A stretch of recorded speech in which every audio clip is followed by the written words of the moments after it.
want to buy a house in France but you don't know how the process works? Then stay until the end of this video because we're going to go step by step through how to buy property in France, even if you're a foreigner. First of all, can foreigners buy property in France? Yes, foreigners can absolutely buy property in France even if you don't have the French nationality. However, the process is a little different from countries like the US or the UK, and that's exactly what we're going to look at step by step in this video. So the first step might seem obvious, but it's probably the most important one. It's to define your budget. Your budget will determine almost everything else: the location, the size of the property, and even the features you can afford, such as a garden, a terrace, or a pool. You also need to define your project. Are you buying a primary residence, a vacation home, or a rental investment? Your project will obviously influence both the budget and the type of property you're looking for.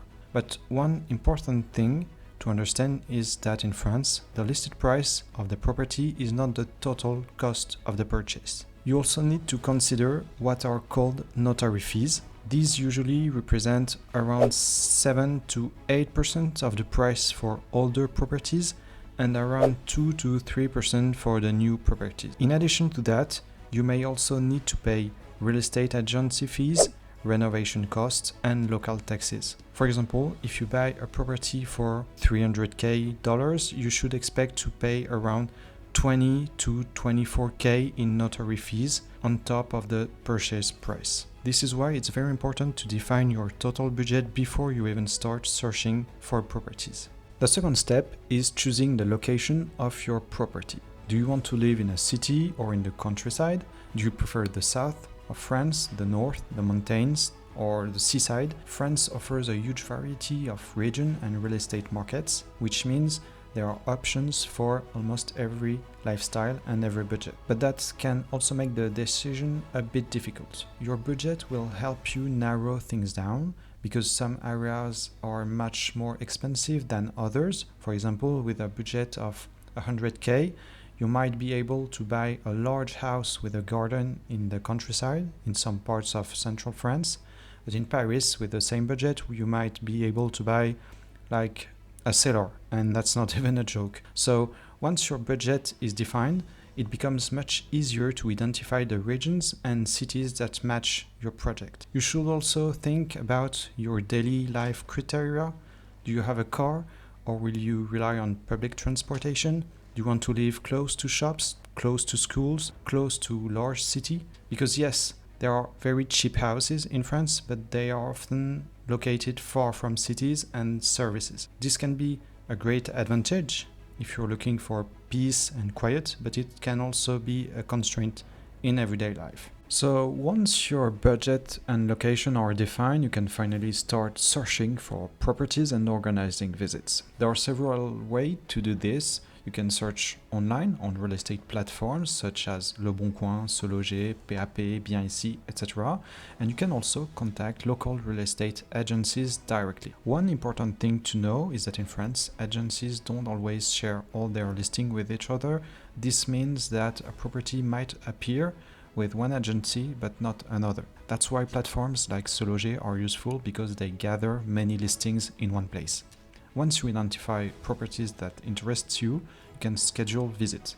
In most cases, visits happen in person. Virtual tours do exist, but they are still relatively uncommon. In highly competitive markets like Paris, Lyon, Bordeaux, you often need to be very reactive. It's not unusual for visits to be organized the same day or the next day, and there may be many other buyers visiting at the same time. In these competitive markets, you sometimes need to make a decision very quickly because a property can be sold within just a few days, and in less competitive or more rural areas, you'll usually have more time to visit several properties and compare them. The fourth steps is diagnostics and things to check. During visits, you shouldn't only focus on whether you like the property, it's also the moment to ask a lot of questions. For example, the condition of the roof, plumbing, electricity, and any renovation work that might be needed. These elements can also help you negotiate the price later. You should also ask about property taxes, called taxes foncières in France, because they can vary significantly depending on the location. if you're buying an apartment, you should also check the condominium charges, which can include elevator maintenance, cleaning, building maintenance, concierge, if there is one. The more services there are in a building, the higher the charges will usually be. You should also pay attention to the energy rating of the property, called the DPE in France. A better energy rating usually means lower energy bills, but more importantly, the lowest rated properties are gradually being banned from the rental market in France. So if you plan to rent the property, this can have a big impact. In some cases, you may need to carry out energy renovation work, which can be expensive. And if you are buying an older house, it can also be useful to check for risks such as termites, dry rot, or asbestos. These tests are not always mandatory depending on the region or the age of the property, but it's better to verify them because the damage can be very significant. Once you've found the property you want, you can make an offer to the seller. In many cases, it's possible to negotiate the price, especially if renovation work is required, the energy rating is poor, or if there are some defects in the property. However, in very competitive markets such as Paris, negotiation may be more difficult. If your offer is accepted, you will be invited to sign what is called the compromis de vente. The compromis de vente, it's a preliminary contract between the buyer and the seller. It defines the price of the property, the description of the property, the diagnostics, and the expected date of the final signing. At this stage, the buyer usually pay a deposit of 5 to 10% of the purchase price, and this money is kept in a secure account, usually managed by the notaire. After signing the compromis, the buyer also benefits from a 10-day cooling off period, and during these 10 days, the buyer can cancel the purchase for any reason and recover the full deposit. After that period, the purchase becomes much more legally binding. Around 2 to 3 months later, the final step takes place, the signing of the final deed at the notaire's office. At that point, the buyers pay the remaining amount of the purchase price as well as the notary fees. Once the deed is signed, the ownership is officially transferred to the buyer. This is usually when the seller hands over the keys to the property. The notaire will also provide a certificate of ownership while the final registration of the deed is processed. And at this point, you are officially the owner of your property in France. Now, some common mistakes foreign buyers make. First one is underestimating the total cost.